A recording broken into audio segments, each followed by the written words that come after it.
नमस्कार बच्चों। Quantitative elemental analysis of organic compound में आपका स्वागत है। और आज हम पढ़ेंगे बेसिकली दो एलिमेंट्स के बारे में हम पढ़ेंगे। दो एलिमेंट्स की क्वांटिटेटिव एनालिसिस के बारे में हम पढ़ेंगे, जिनमें से एक रहेगा कार्बन और एक रहेगा हाइड्रोजन। ठीक है। अब देखिए बेटा, ये जो मैंने डायग्राम लिया है ये मैंने एनसीईआरटी से लिया है। और एनसीईआरटी के डायग्राम्स को आपको बहुत ही अच्छे से समझना है। तो आसान सा डायग्राम है। तो क्या करना है बेसिकली आपको कि जो भी आपका ऑर्गेनिक कंपाउंड है उसको आप हीट करोगे in the presence of oxygen and cupric oxide. ठीक है ना। जो भी आपका ऑर्गेनिक कंपाउंड है उसको आप लोग हीट करोगे in the presence of oxygen and cupric oxide.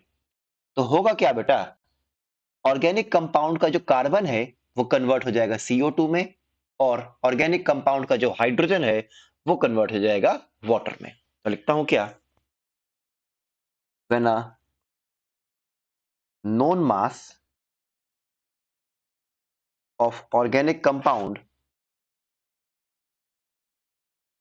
is strongly heated with dry cupric oxide, which is CuO, and O2 gas, then carbon and hydrogen are quantitatively oxidized to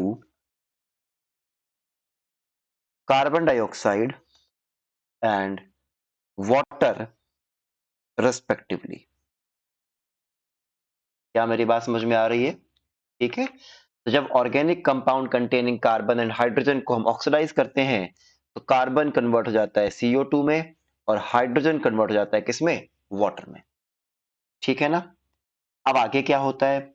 आगे क्या होता है बेटा, ये जो आपका कार्बन डाइऑक्साइड है, ये जो आपका कार्बन डाइऑक्साइड है, it is absorb by the KOH। और ये जो आपका वाटर वेपर है बेटा, it is absorb by anhydrous calcium chloride.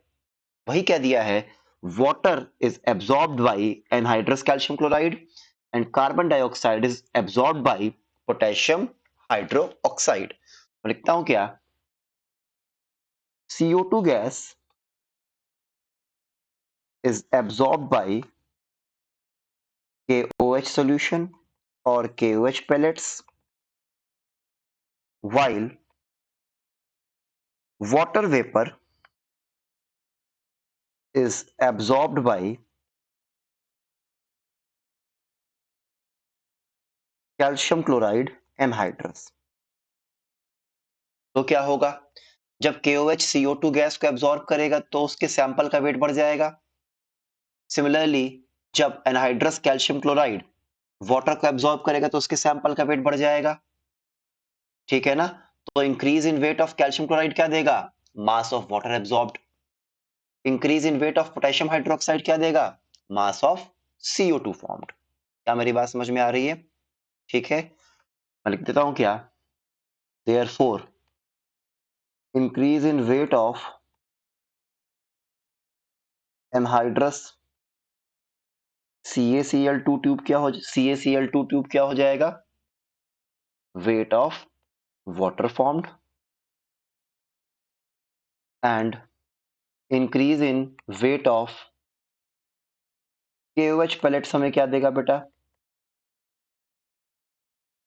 Weight of CO2 formed. और इन्हीं वेट से हम क्या करेंगे, percentage of carbon and hydrogen in the organic compound हम निकालने की कोशिश करेंगे।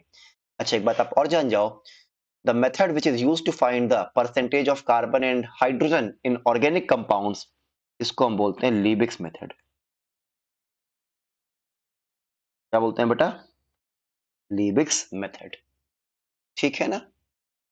चलिए आइए तो लिखते हैं क्या, let the weight of organic compound subjected to combustion B कितना मान लिया जाए, W ग्राम मान लेते हैं, and increase in weight of anhydrous CaCl2 and KOH tube be x gram and y gram respectively. इसका मतलब वेट ऑफ वाटर फॉर्म हमने कितना मान लिया? हमने मान लिया ये x ग्राम बना है, और वेट ऑफ CO2 फॉर्म्ड हमने कितना मान लिया? मान लीजिए y ग्राम बना है। ठीक है, अब देखते हैं कैलकुलेशन, आसान सी कैलकुलेशन। जरा देखो तो बेटा, हमें ये पता है ना, जैसे वाटर, तो 18 ग्राम वाटर में 2 ग्राम हाइड्रोजन होता है कि नहीं? ठीक है, देयरफॉर 1 ग्राम, यूनिटरी मेथड, 1 ग्राम वाटर में कितना हाइड्रोजन होगा? 2/18 ग्राम हाइड्रोजन। और अच्छा, वाटर बना कितना है? x ग्राम, तो x ग्राम वाटर में कितना हाइड्रोजन होगा बेटा? 2/18 into x gram of hydrogen. तो ये क्या हो गया? This is the weight of hydrogen present in x gram of water. मेरी बात समझ में आ रही है? देयरफॉर परसेंटेज ऑफ हाइड्रोजन क्या हो जाएगा? ये हो जाएगा weight of hydrogen upon weight of organic compound taken into 100। ये क्या हो गया? ये हो जाएगा 2/18 into x/w into 100। Easy formula. This is the percentage of hydrogen in the organic compound. Similarly अब कार्बन का परसेंटेज आप निकालो। आप क्या लिखोगे? आप लिखोगे 44 ग्राम CO2 में 12 ग्राम कार्बन। मोल कॉन्सेप्ट जिन्होंने पढ़ा है उनको समझ में आ रहा है। 1 ग्राम CO2 में 12/44 ग्राम कार्बन। देयरफॉर y ग्राम CO2 में 12/44 into y gram of carbon. Therefore percentage of carbon क्या हो जाएगा बेटा? ये हो जाएगा weight of carbon upon weight of organic compound into 100। और ये क्या आ गया? 12/44 इंटू y/w टू 100। इजी। क्या मेरी ये बात समझ में आ रही है आप लोगों को? इसमें कोई दिक्कत तो नहीं है? आसान से फॉर्मूलेज होते हैं, डायरेक्ट सवाल आते हैं, डरने की आवश्यकता बिल्कुल नहीं है। चलिए एक छोटा सा क्वेश्चन करते हैं इसके ऊपर।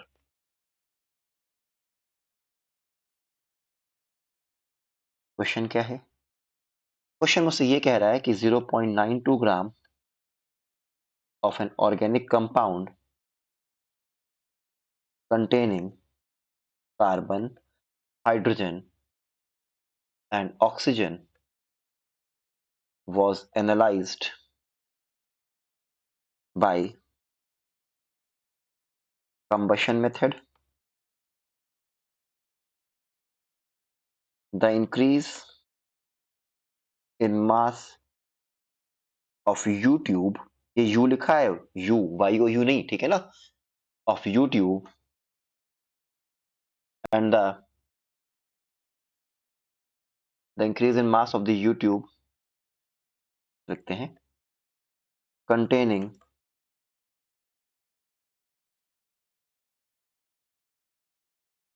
anhydrous CaCl2 and KOH was found to be 1.08 gram and 1.76 gram respectively. Determine the percentage composition of the compound.